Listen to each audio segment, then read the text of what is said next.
So SIA Foundation, as we call it. Okay. So SIA Foundation was founded to democratize opportunities for youth, right? So our game plan, in fact, our vision is all around empowering individuals because we believe when we empower an individual, we can empower a family, and that will also trickle down to the community, thereby causing shared prosperity. So for us, we've identified 4 areas that's going to help us achieve that vision. One is to nurture the entrepreneurial drive of youth. Second is to increase the economic empowerment of women. Third is to expand avenues to quality education. And last is to foster an environment rooted on empathy. So in some where about that will allow vulnerable groups thrive. Okay, this vision is not just for Nigeria, but it cuts across Africa. Okay, so the business of the day, startups, how startups can transition into corporate entities. The truth is, we've been very privileged in our nation today. At least in the last 10 years, we've had some brilliant startup ideas that didn't just leave a footprint on the local space, but they're globally recognized. In fact, in the chat box, maybe you should share with me some names. Top of mind, I would think a Flutterwave, a Paystack, Jobberman, you know, Andela. These are businesses that started in about 10 years or so. And the reality is there's some startups that were equally as ambitious, but they were not so lucky. Okay, I'm not going to mention names in that regard. But truth is, there's this thing we call the corporate pitfall. So that's the essence of this conversation today. How can startups, how can small business owners navigate and ensure that they're not victims of this corporate pitfall? So with me today, I have two titans. These are people that are well experienced. They have navigated the complexities of the business world, especially the financial industry, and they'll be sharing with us their experiences and insights.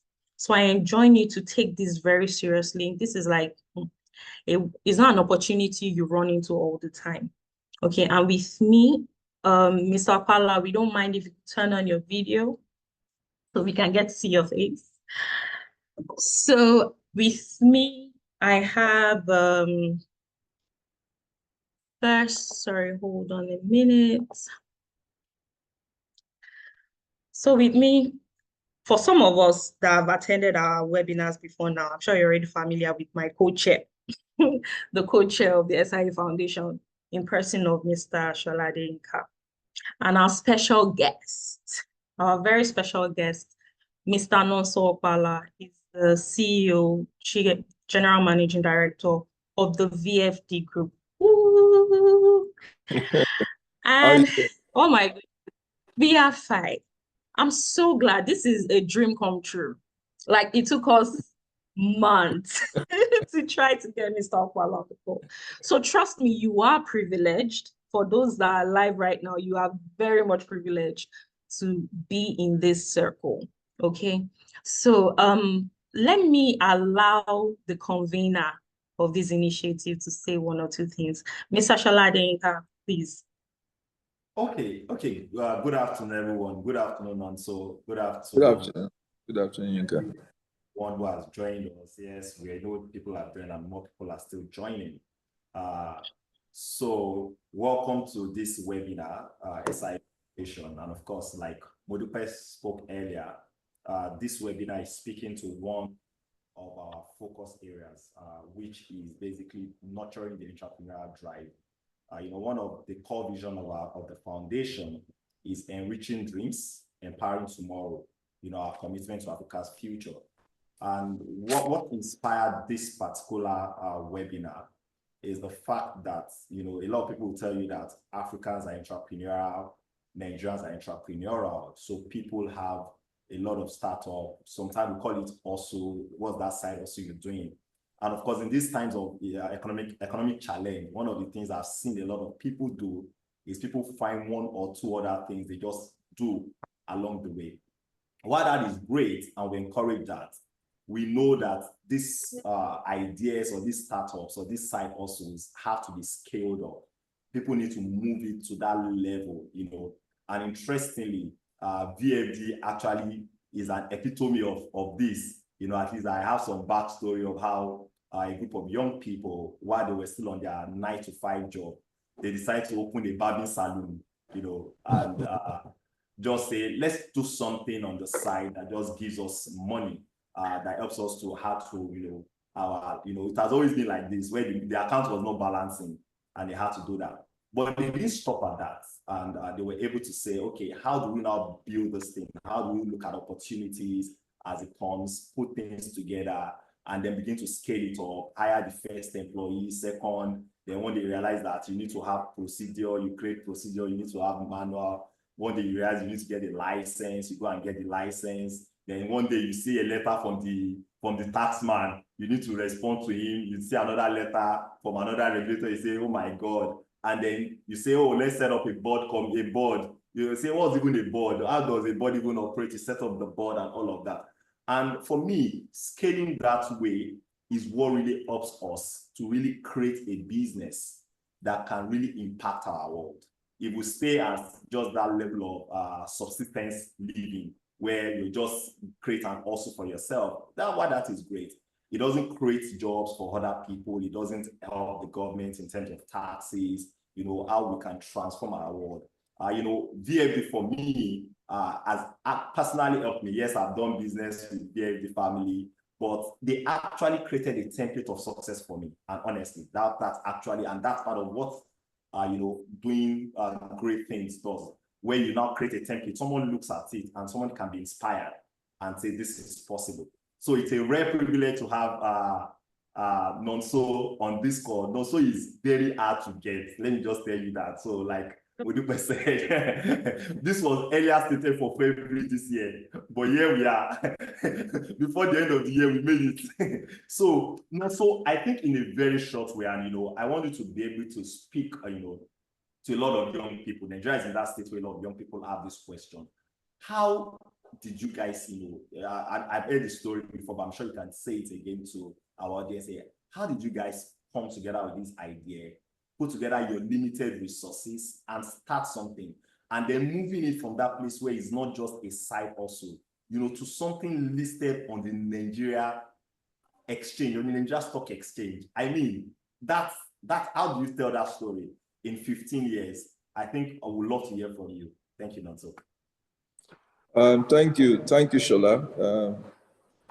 I guess we started with me thinking that I would not be on this program, but thanks to your doggedness and your never accept no, literally got to come in and have this conversation. I'm very reluctant to making these kind of interviews, not because I don't have much to share, but sometimes I think the timing of conversations like this can be very impactful for the purpose that you think it's most suitable for. But I think, you know, generally I have a different mindset from you, and you think that in small installments, if you can give knowledge like this, then, you know, it's in one way or the other, beyond you, affects people's lives positively. So I guess you won that battle, and I'm here today to talk as much as I can and share all that I have experienced in the last 15 or so more years with you guys. Now, you've asked how we came together. I think coming together is a natural thing for us Africans. We're very social beings. We have a mindset of community. And so it's always easy for us to pull together to ask ourselves, what are the things that we can do? People generally pull together for social objectives, but something that is not natural to us is pulling together for capitalistic objectives, right?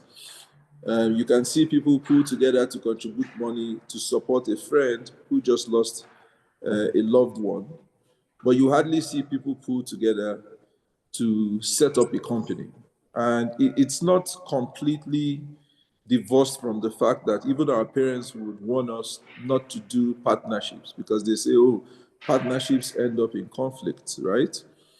But the same parents will urge you to get married, knowing fully well that that's also a partnership, which is prone to conflicts and can end up in a divorce and end up being nasty. But the way you go about managing it and resolving the issues and the differences that you have is really what makes the magic to click. Because the distance you can cover alone, you can achieve it 10-fold, 20-fold, and even 1,000-fold when you go with a team that is cohesive and functions very effectively. So for us, it was a bond of friendship first. And if you look at most of the people that originally we started it off with, the likes of Azubike Modi, who I had been in university with, or Bolaji Adewumi, who I had been in KPMG with, or Chukuma Kalu, who I was in university with and ended up working together with, or Dipo Adoye, who I ended up working with. These are people that, one way or the other, we had come together to do other things. But most importantly, I had the rare privilege of crafting a vision which they believed in, and they came together to support. And the support was not really a support of capital, it was a support of commitment, which is very important. Because most times people never make a move on the back of the fact that they do not have money to invest. But beyond the cash to invest is the commitment that you can make, which is dedication of your time, dedication of resources that you have, dedication of contacts that you have, and things like that. Those things are very critical, even way more critical than money, because money will always chase a good idea. So for us, the mindset was bring people together behind a vision. And that vision has to be communicated. It mustn't be a perfect vision, but it has to be a communicated vision that people will buy into, something that people can buy. Once that's bought, you should very quickly be willing to drop that vision because things will change. Like Mike Tyson said, we're all very ready for a fight with a perfect plan until you are punched in the face. So from day one, you will start being challenged, and the validation of your vision would come to bear on you very quickly. And the mindset of sitting back and asking yourself, as a team, what do we do in view of this? So in our case, we started up with the mindset of establishing a real estate company. We were way ahead of our time because what we wanted to do was something similar to a REIT, not particularly a REIT, but fractional ownership of real estate. We couldn't raise the money that was needed. So we took the money that we raised, which was very low relative to what we wanted, and we invested it in a barbing salon, and then we started a lending business.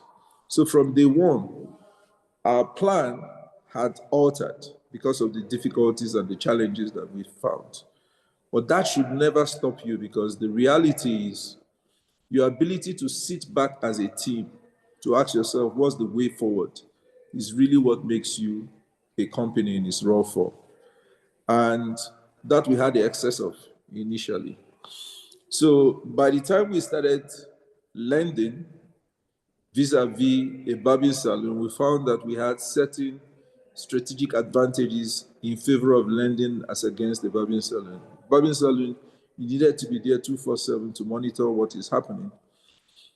And the money in a barbing salon only occurs or kicks in when you have a multiple chains of barbing salons. And so it wasn't a natural advantage for people like us who still had 9 to 5 to hold on to. And that's why you see that we de-emphasized it as a strategy going forward. And then we stuck to lending, because in lending, once the money is disbursed and your credit process is well articulated and correct, then you know that the money is going to come back to you. And to the extent that the money will come back to you, every time you spend doing other things, the money is working for you in terms of interest accrual. And so that was a natural advantage for us. It was also a natural advantage for us because we had accounting skills. Most of us were accountants, KPMG trained, PwC trained.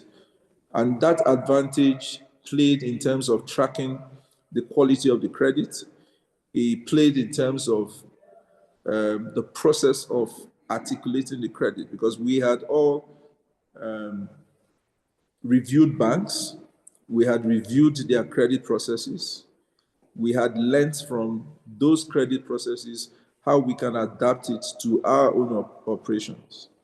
Lucky enough for us too, that was when BlackBerry came in.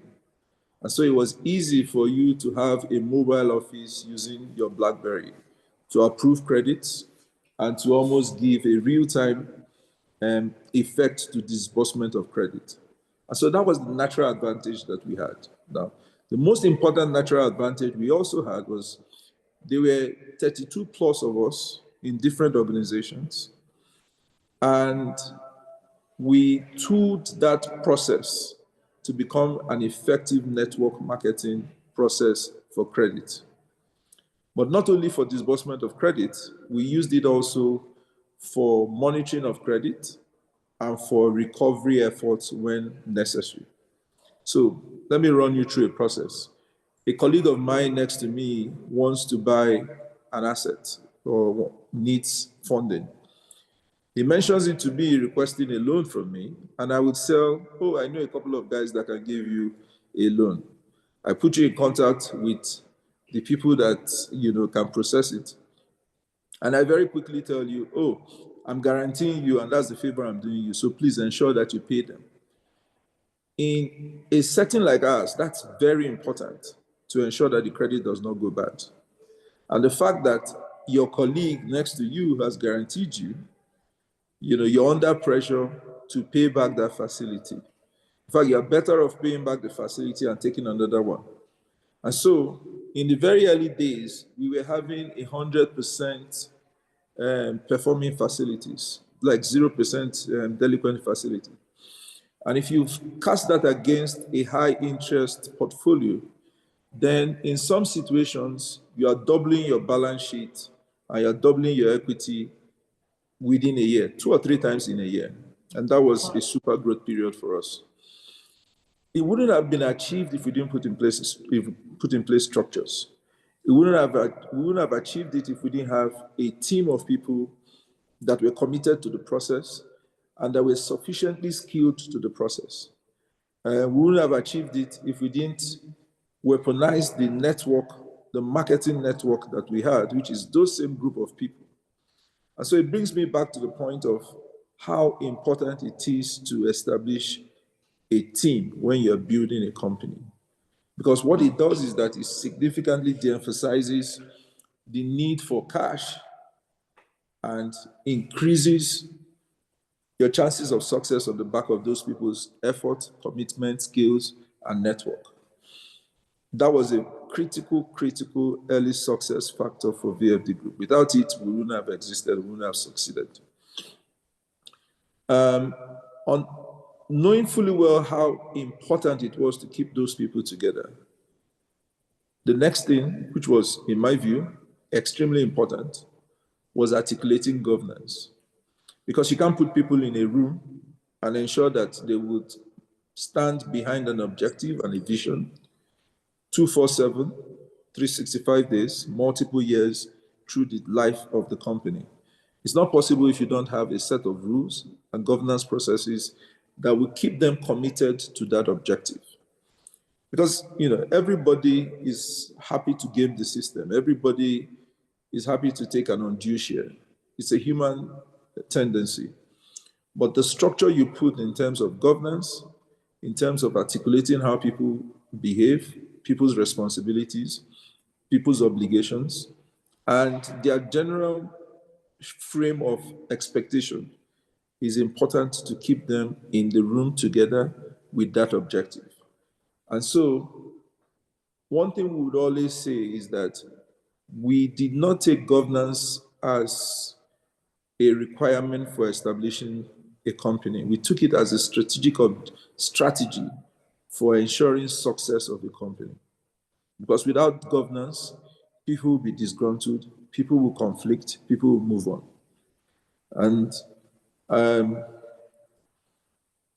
so of recent, we've even further refined it to say we now have a term in VFD Group called governance as a strategy, which is an embodiment of documentation, processes, understanding, philosophies, principles that guide how you can radically weaponize governance, not only as a regulatory requirement or a statutory requirement, but as an extreme strategy for success and optimization of your company's capabilities. I can go quite on how we've been able to do this, but I think it's a fair introduction as of now, and then we can ask some more questions so that it's a bit easier to contain. Thanks. Okay, thanks. Let me chime in before Modipe. Modipe has a set of questions people have brought up and that will ask that. But I think that was very interesting, and even as much as I know, you explaining it in this light actually gives me fresh perspective. And what I would like to say is maybe a short question. How did you manage growth such that you guys didn't just, there's also this thing, which is a very important question I'm going to ask you. A lot of people start business for survival. Permit me, there's just that thing where it's not enough and a number of us just feel like, let's put our money together and just do something. How did you guys get to it? How did you as a company get to that point where you now manage the growth and channel even what is existing into what we can all see today that can actually inspire other people? You can just address that in 1-2 minutes so that we can go to the questions we already have about. So, not to disregard anybody's motivation for starting up a business, right? But our objective for starting up a business, I think for all of us, I can speak very clearly for most people, wasn't existential. It was more of a burning passion, a passion for being relevant, a passion for having a seat on the table. And I think that's the same fire that burns up until today. Most of us had good enough jobs. We could survive and still, have a great weekend, as it is. But it wasn't relevant when compared to the burning passion of establishing a business. And it wasn't only just establishing a business. If you can see, that fire is still burning. It's more of establishing way more than a business, an economic order, an economic platform, a platform that can support not only your own ambition, but can be used by multiple generations, cross-border aspiration. It can be used as a tool for emancipating who we are as Blacks, as Africans, as people that have to do significant catch-up in the world order. You see, most great countries, as we know them today, were built on the back of commercial efforts, if you really think about it. You can associate the prosperity of most countries to the economic success of companies in those countries. And you very well know that there are countries in North America that are way richer than the entire Africa continent from a cash flow generation standpoint and value creation standpoint. So the passion is not to feed. The passion is bigger than that. It's how do you create something that can outlive you and can serve your generation and generations to come.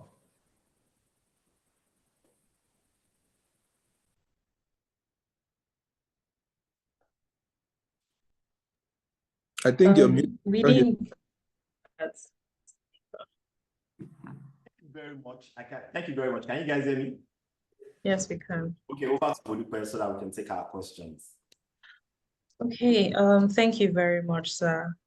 I think you even answered a number of questions I had burning already. But let me just take you back a little. You mentioned pretty much an internal process that you have, which is leveraging governance as a strategy.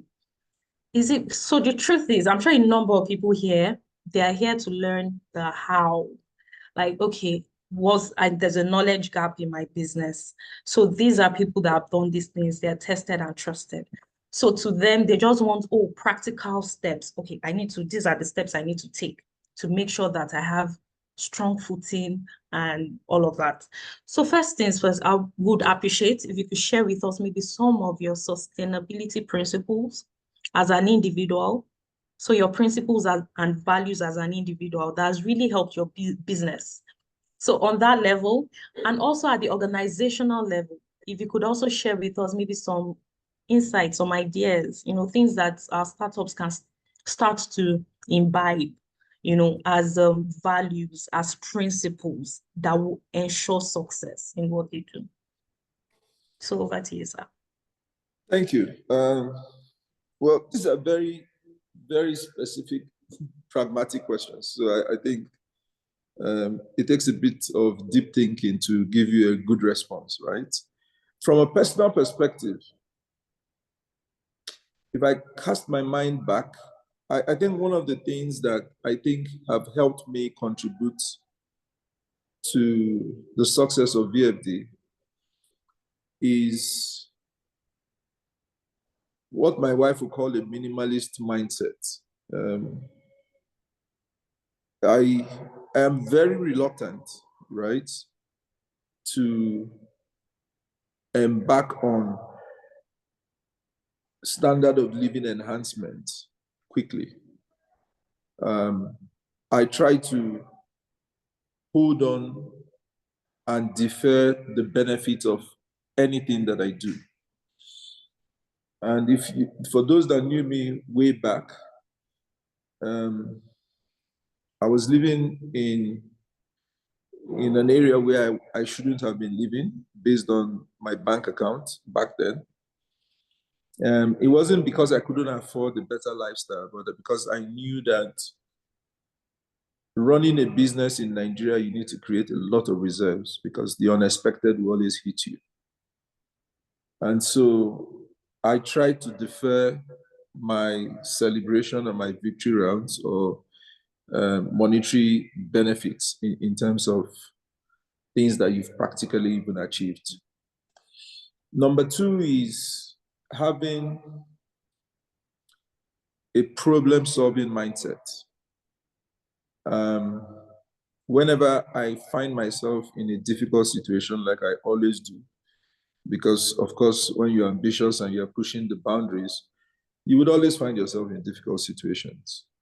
What I try to do is to step back, understand the situation, internalize it quite well, try to separate my decision process from any emotional drive, like fear, like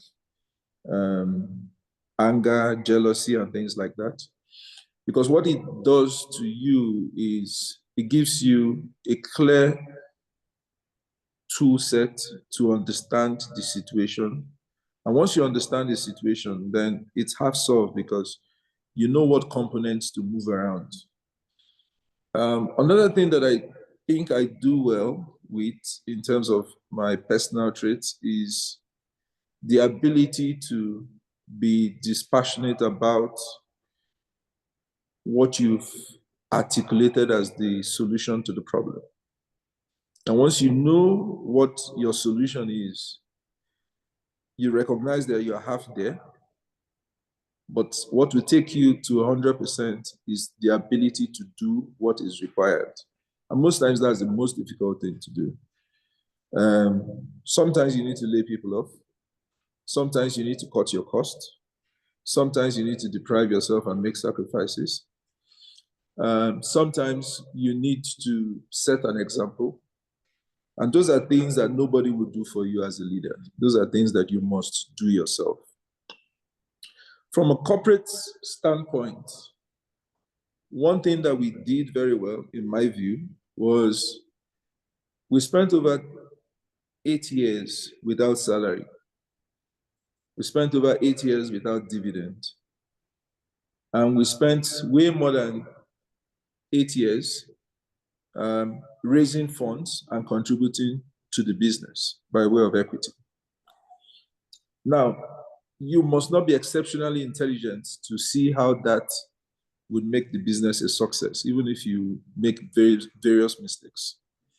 Because one thing is that the company will be cash rich from an equity standpoint. The second thing is that people will be committed to the business because their value and their money and their wealth and their time is locked into it.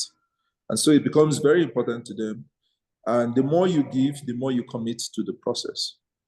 And all of a sudden, you start to see that very quickly, what you are building is getting bigger than you and getting richer than you. Because I recall back then when we had a strategy session, and someone just sat back when we had presented the balance sheet of the company and said, I know what everybody on this table earns. And I can tell you that each of their annual salary is more than the balance sheet of this company. So it beats me why you people are sitting down here through a whole Saturday and a Sunday articulating strategy for a company whose balance sheet is not up to your annual salary. And there are about 15 of us in that room. But fast forward 4 or 5 years, the company was now paying the salary of everybody in that room. So that level of growth and success makes people more committed to the process. And as far as they see that progress, they double commit to it. And that commitment is really what makes a success of a company. So making that initial sacrifice, deferred compensation, in my view, is extremely important for any startup endeavor.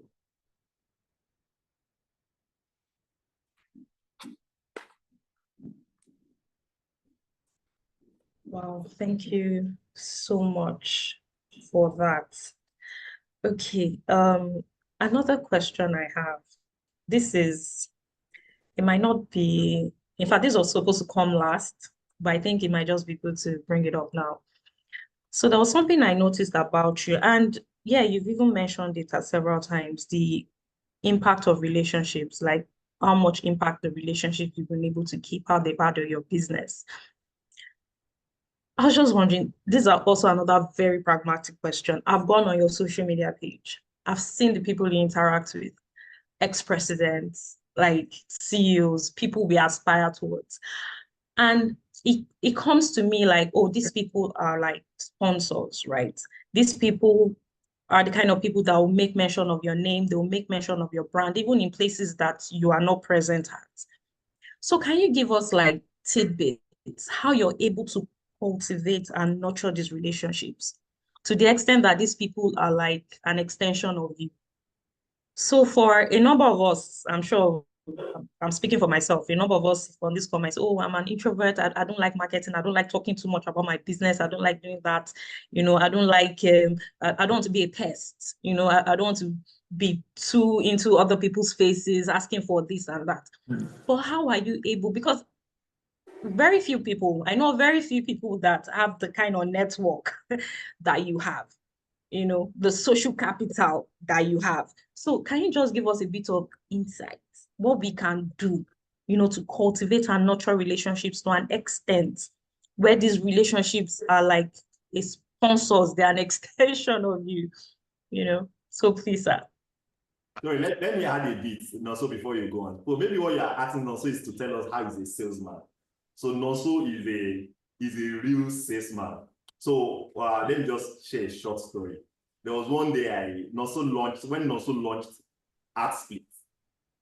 ArtSplit, by that time, of course, Nonso is a big man already. And I was with me, I said, Shola, have you heard about ArtSplit? I was like, he explained everything to me. And he just said, oh yeah, open, download. I downloaded, and then he said, no, put money, open that bank. And he made sure that I actually funded that account before I left his presence. So tell us, how do we do this? As in, how do we not shy away and not look at, oh, I'm bigger than this and all of that, or even just going out for people ahead of us? Thank you.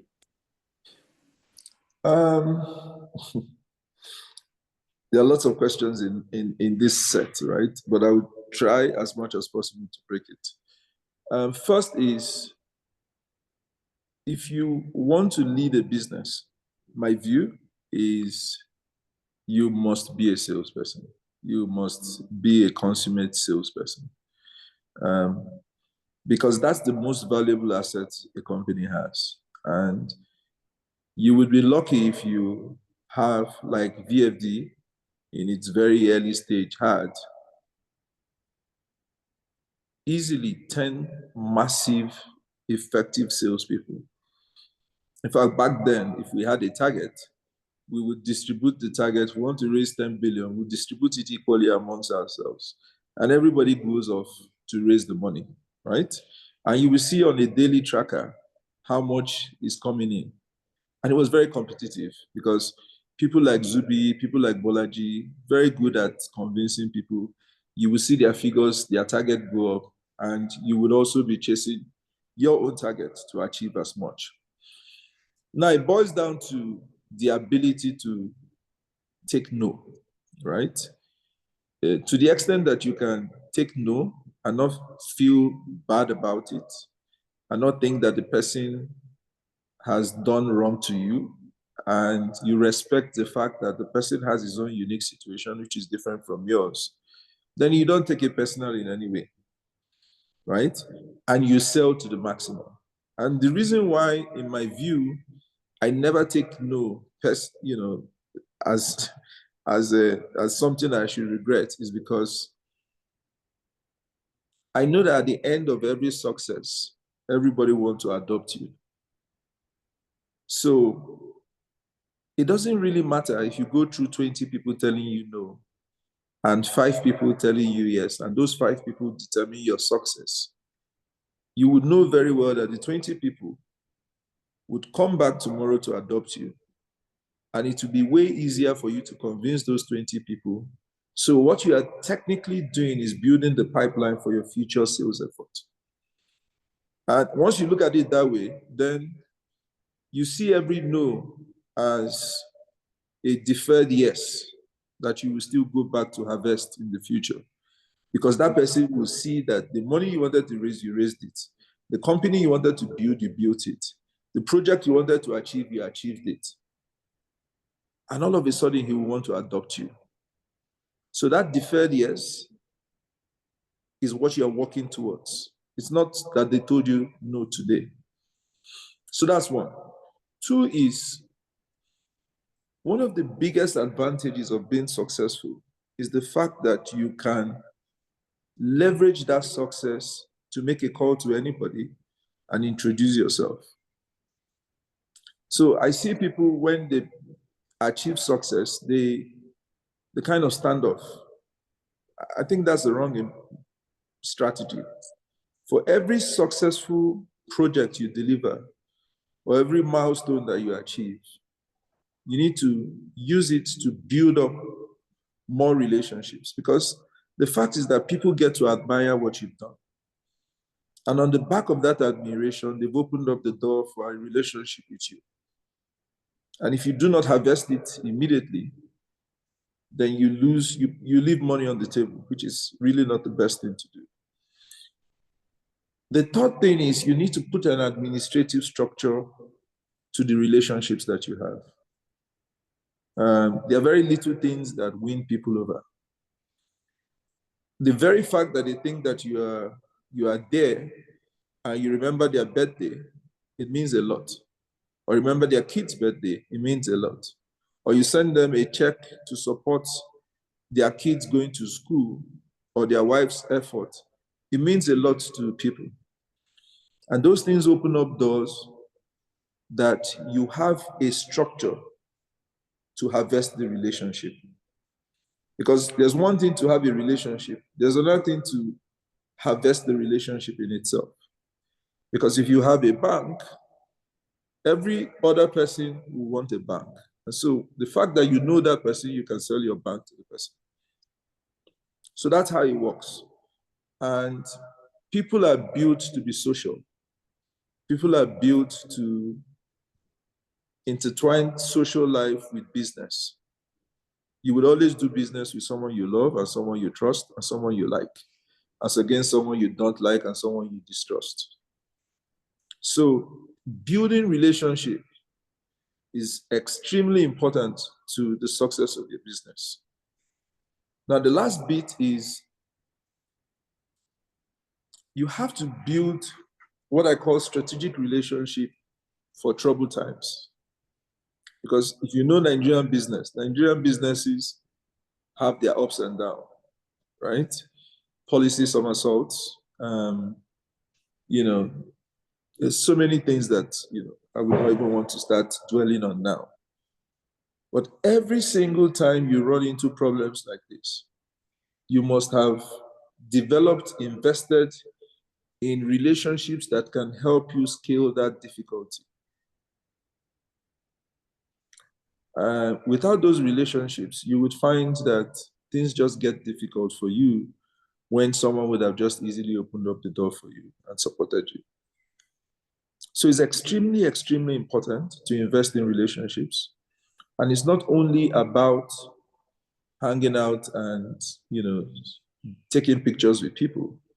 It's about contributing in a meaningful way to their well-being, to their own business interests. So for me, my friends, I make it a point to invest in my friends' businesses, especially the ones that I trust, and I believe that they will go far. Because I know that when they do well, I can always come back to them for support and for patronage. And so it's a symbiotic relationship that you need to keep on cultivating as you go along. Wow, that was powerful. Just for our listeners, I want to, as Nonso was speaking, I wanted to tell you about a book. If you want to learn more, I'm sure most likely Nonso have read that book. It's called Never Eat Alone. It's a fantastic book on networking. Never Eat Alone. If Nonso doesn't have one, I will do what he told me now. I will send him a copy.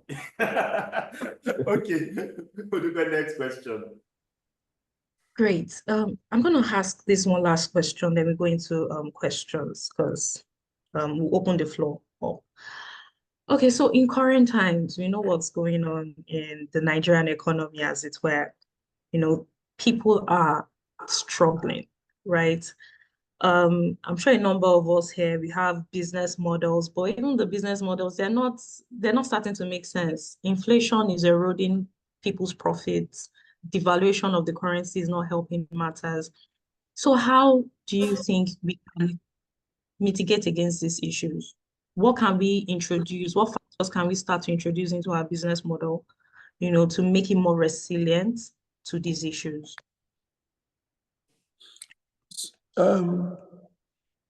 That's a fantastic question, if I must say. And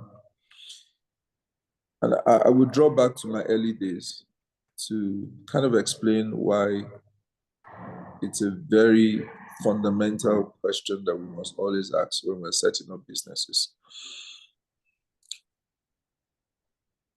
If you get the right business model at every point in time, your business will succeed. Even if you're not an effective business manager, even if you're not skillful in the process. In fact, skills, you need more skills when your business model is not perfect, because that skill set would help you support will make you more efficient in the wrong direction, right? Or in the slightly wrong direction. And that efficiency can help you find the right business model and then you take off. So let me give you an example. When we started lending, the word on the street was that the people that lend like that are sharks, right? And it was because nobody was lending in that process, and the only people that kind of gave money gave it on a personal basis, and they didn't have a business model around that need. And so when it came for them to recover their money, they had to employ ways that are off the street to recover their money. So what we did was to understand a very big unserved market, which was people needed money to bridge their salary. You had things to do from the 10th to the 24th when your salary is paid. And your salary will only last you to say the 10th. So you needed to bridge that need. Or sometimes you needed to bridge the need to pay school fees or to pay rent. And those were legitimate needs that existed. And the financial services did not provide it on a personal basis. So you couldn't go to a bank and get a loan for rent or get a loan for school fees. So what we did, understanding that, was find out what market we wanted to play in, what our target market was. And our target market was our colleagues in our various offices. So we identified that. We knew also that they were paid salary regularly because we were also paid salary in those same organizations. We knew also that they did not want to be seen to be delinquent borrowers because we knew that policies around their HR prevented them from having such a reputation. We knew also that we could give access to the people that needed to recover the money into the offices where those people were. And so here we had a strong need from an underserved market. And we also had a very well articulated process to lend and recover the money. And we had, at the end of the day, a satisfied customer because the person would really get the money when salary is paid. And so it reinforced itself. And that's why immediately we hacked into that business model. We were just doubling our returns on a 6-monthly basis. So the reason why I explained this, so you understand the power of an appropriate business model. And for everything we've done, we try to understand what the people really need. It's not about what has happened in the US or what happens in London or anywhere else. No, we want a business model that is grounded and founded in the need of the locality. And if that locality is replicated in multiple cities and there's logistics to go around those cities, then that's the business we want to do. Be it lending, be it petty lending, be it market lending, be it sales lease and buyback, be it currency exchange, everything that represents a fundamental need that people must serve. Those are the kind of things we wrap our business around. And if you look at everything that VFD Group has done, nothing fundamentally looks sexy. Everything is based on the grind needs of everybody's reality. And once we serve it, we speak to the needs that they have, and they're happy to patronize. So in difficult times like this, what has fundamentally happened is the needs and the effective demands of the population has changed or is changing. Your ability to understand that change and to retool your business to serve that change is what would determine if your business model is effective or not. And ultimately, the success of the business in itself. And it must not be nice. It must not be sexy. It must not be something that you would like to execute. It just has to be downright appropriate to the needs of the community. And they will pay you for it.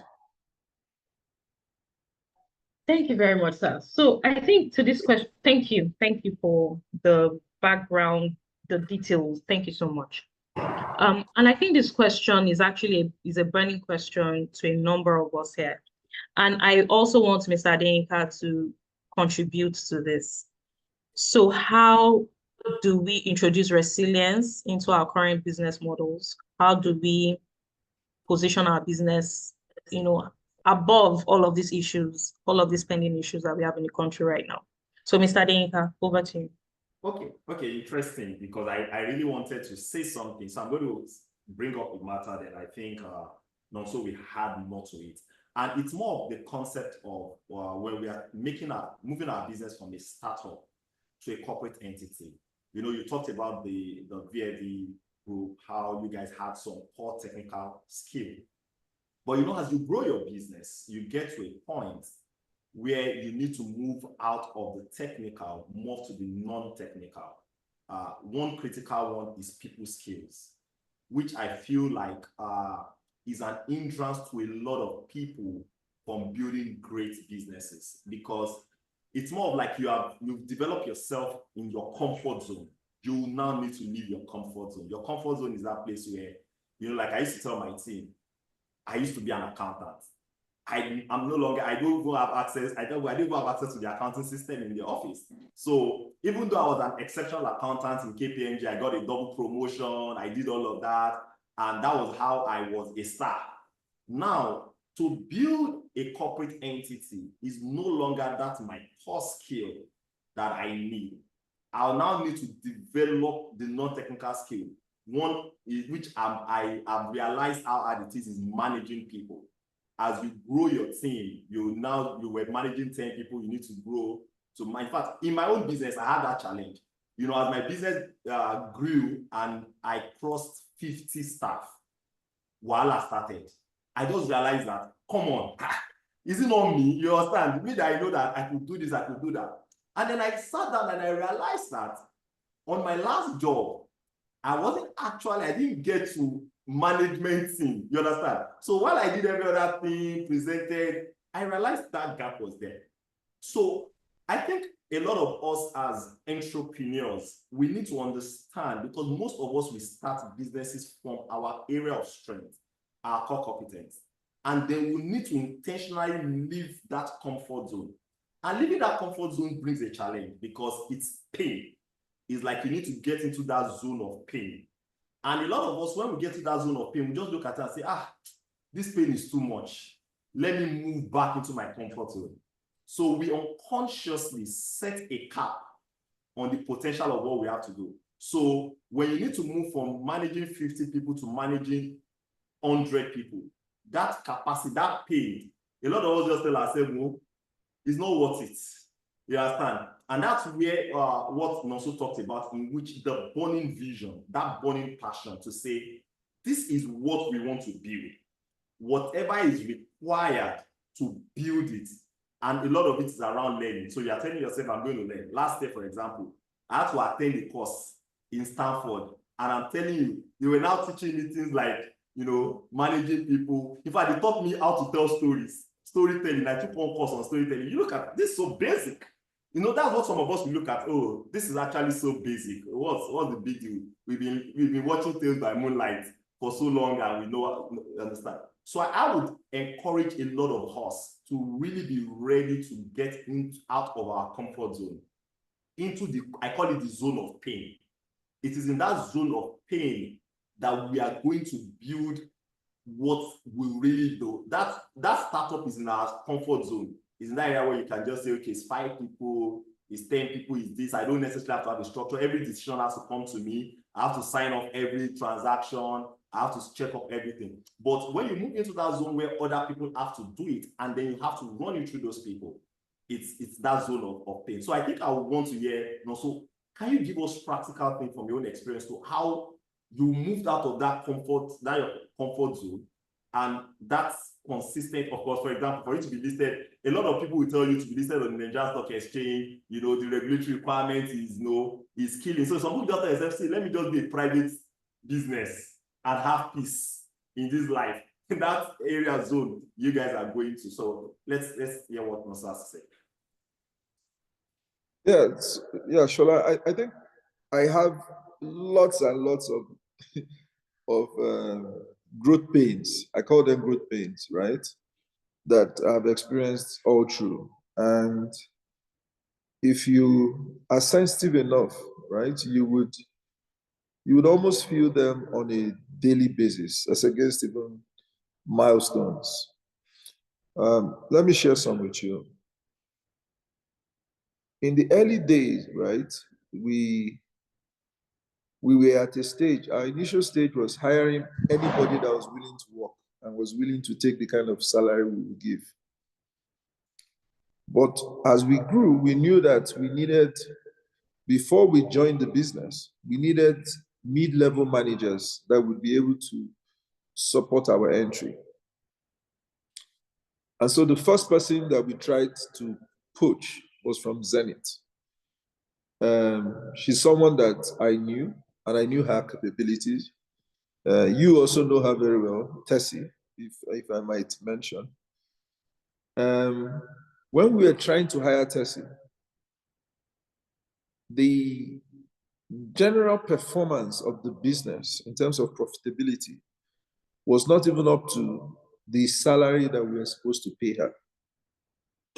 And I remember her asking for our management account and looking at the management account and saying that, but as it is, you guys cannot pay my salary because you didn't even make up to the amount that you're willing to pay me. And that was true because it was a risk. If we didn't grow, we would not be able to pay her, or we would take all the earnings of the year and just pay her salary. But the growth pain there was, can you have a handshake with her and ensure that her coming on board requires that she brings value that is commensurate to what she would earn? And guess what? We hired her, we made all those sacrifices, and at the end of the year, instead of her eroding the profit for the year was 4x prior to her coming in, regardless of the cost. And that was a major mind shift for us, because you don't look at the business at its current capacity. You look at the business on the back of it being a platform and how you can bring models onto that platform that would amplify the returns, even though the cost has increased, but will amplify the returns and as a result, increase the bottom line. I'll give you another example. Back then, we used to sign all the checks for loan disbursements. There were about 5 of us that had the responsibility because, that was the trust level we had. But it became unsustainable for us to be signing those kind of checks because sometimes you need to sign about, and then it wasn't internet banking, you needed to sign those checks. So you need to sign about 30 checks. And imagine you in meeting in your office, and every single time somebody comes and says, oh, someone is looking for you, you go down, go to one corner, sign a check. It was not sustainable anymore. So we were forced to ask ourselves, should we allow the people that we had employed to start signing those checks? And it sounds very simple now, but back then it was a very heated argument because the trust level was very low. And we had to fall back on processes and policies. And of course, we got burnt once in a while.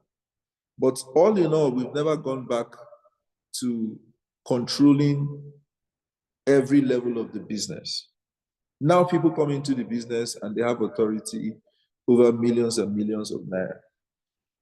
But it came from that process. And yes, we got burnt. Yes, we got the growth pains. But in all, there were more pluses than negatives. And so we moved on growing, and it allowed us to grow to the level that we are on today.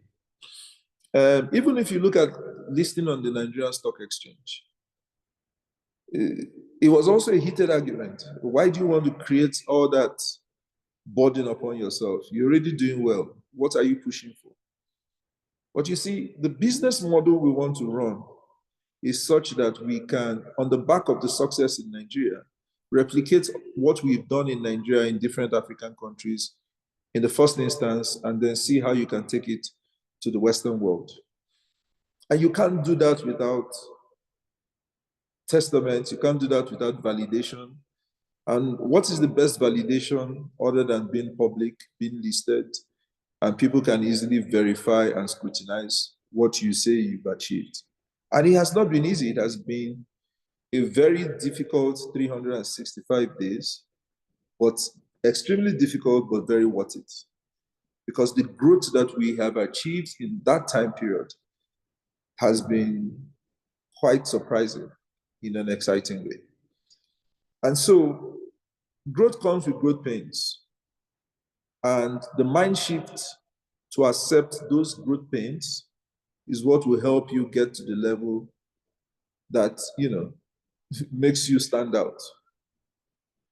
And that's just the way it is. And once you accept those pains and you make those sacrifices, then it will be possible for you to make that step into, a higher level.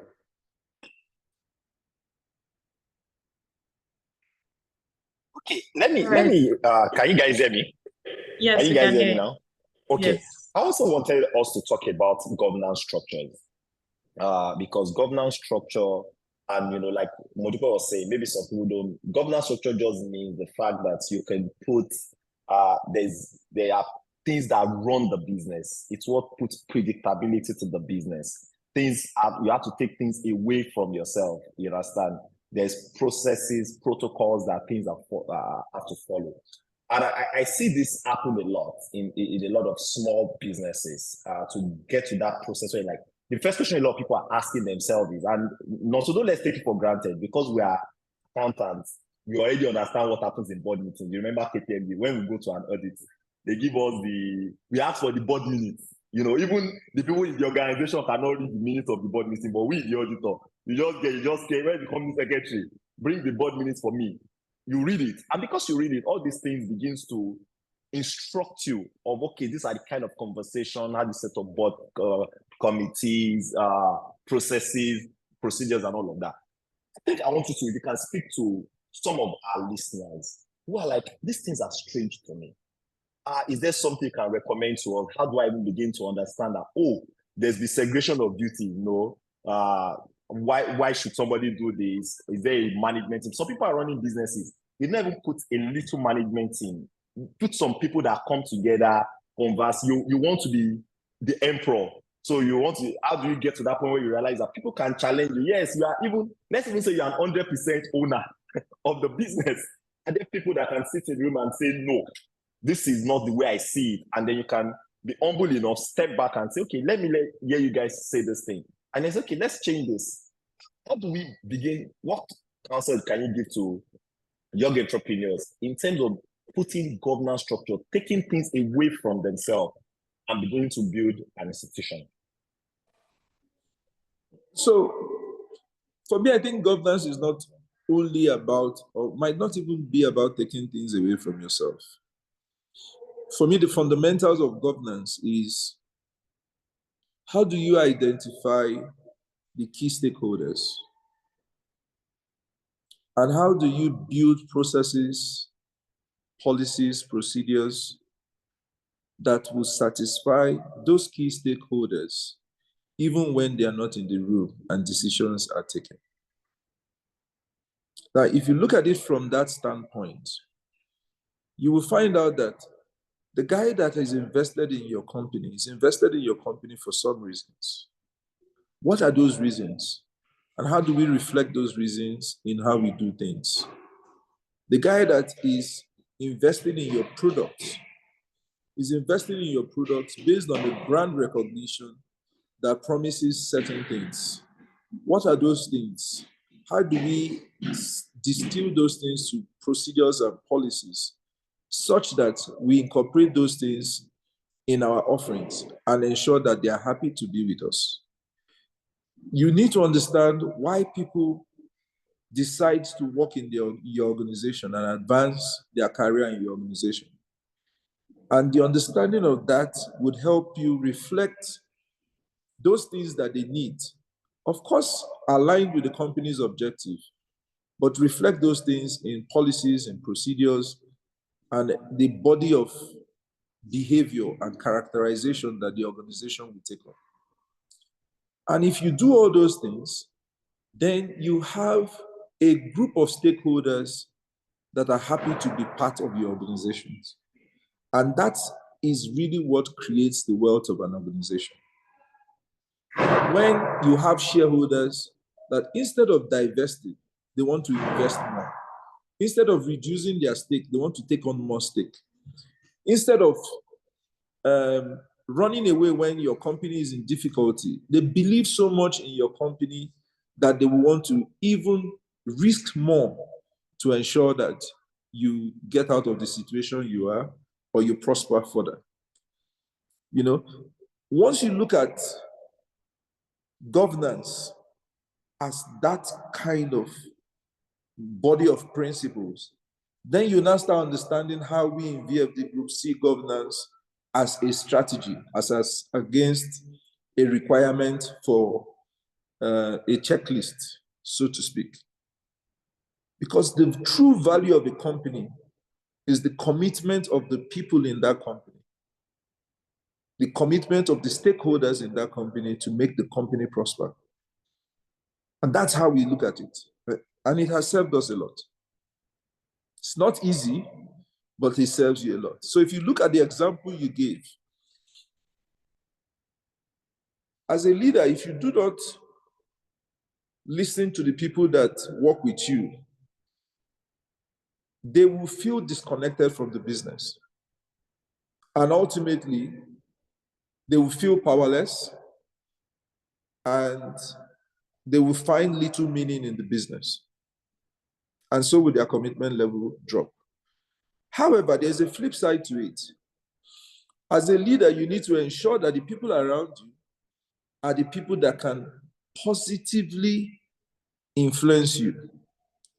And so I'm extremely excited when I meet people that join the company that have a certain mindset that is superior to mine, or a certain intelligence that is higher than mine, or a certain expertise that dwarfs mine.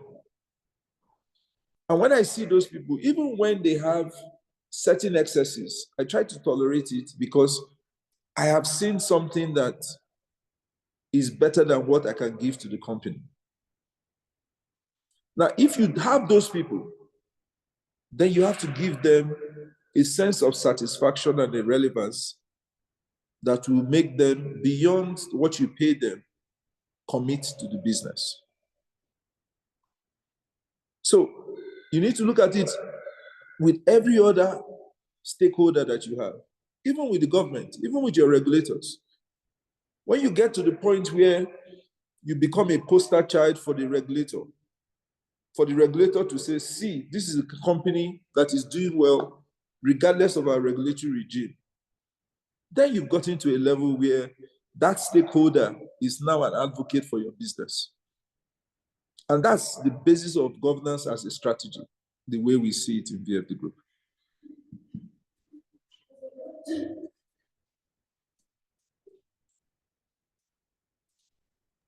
Thank you very much, sir. At this juncture, we at SI, I'm promising that we have to develop a paper based on this conversation we've had today. You've shared with us way too many nuggets. Absolutely, so much. I'm surprised. In fact, I think I should be charging my audience. Don't you think we should be charging you for sessions like this? But sorry, this is mind-blowing. And for our audience, a book about VFD is coming soon. I don't think the book is out yet. Nonso, is it out? No, it's not yet out. We are waiting. How many? I'm ordering. I'm paying for 10. Please tell them to send. Elma, send me an invoice. Send me an invoice for 10. I'm buying 10. I'm serious because I've been waiting for it. This is not so. What you've shared with us is phenomenal. It's phenomenal. Thank you, sir. This is life-changing. Totally. Okay, so we've learned that. So for everyone out there, I see the questions pouring in. I think we might have to address them separately. Maybe we would have to put all of those questions together, get answers, and send a newsletter and send it out. But we might need to release stuff very soon. He has another meeting to be at. But sir,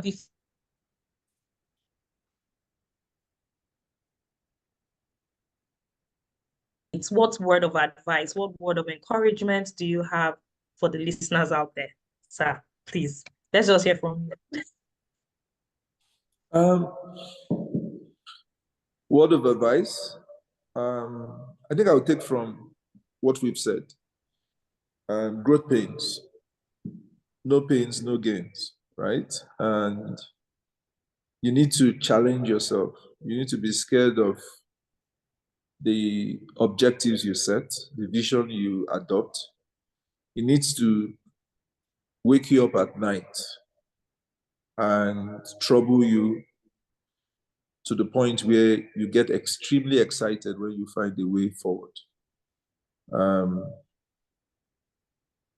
As Africans, we are way behind. As Nigerians, we are way behind. And it means that we need to do quite a lot to catch up for the sake of generations unborn. And whatever you do in terms of building capacity is something that people are going to stand upon, and they will be very grateful that you were before them. So it's not entirely about business. It's not entirely about sustenance. It's not entirely about the next meal. It's about building a platform that people can inherit and run with for the sake of, your legacy and the people that will come after you. Thanks. Thank you very much, sir. Thank you so much for taking time out to be with us today.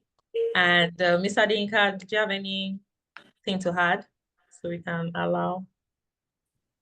Okay, I think I'll take from something Nonso shared, and of course, if you know me very much, it's something I stress a lot, delayed gratification. I'm sure a lot of people listening to Nonso will be like, okay, we now know where Sola got this thing from. So as in this part of the world, the trouble days are going to come. When you're building a business and you are fortunate enough to be profitable or making good cash, you must not, I tell people that the objective is not to appear rich. You are not trying to show off to everybody. It's to basically build something that can transcend you. So you have to be intentional, learn to conserve cash, especially in this time we have in Nigeria. Conserve cash, continue to reinvest in the business. And, also don't allow fear. One of the things that is stopping a lot of us from doing great things, from breaking barriers, it's fear, and fear, you can translate your fear into greatness, So I think those are the two things I would like to say: delay gratification and don't allow that fear stop you.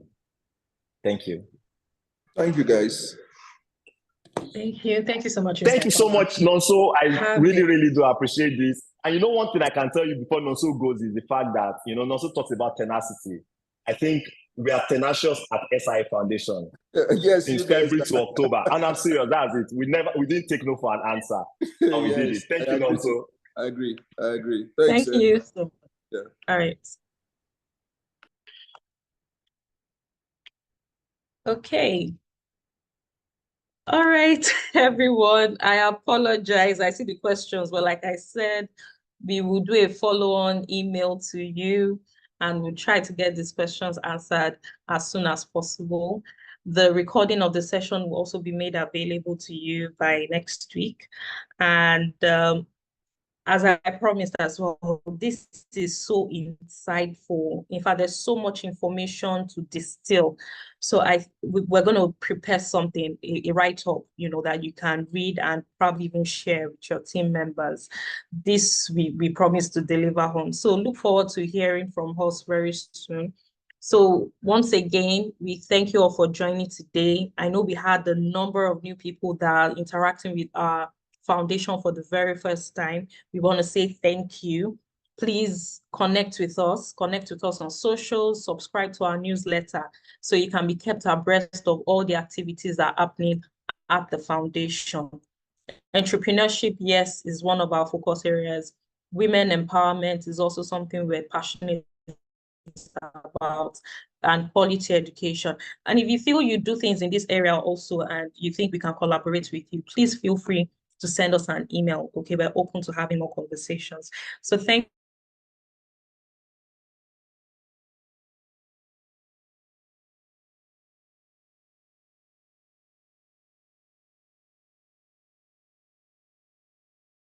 you also very much. So have a lovely day.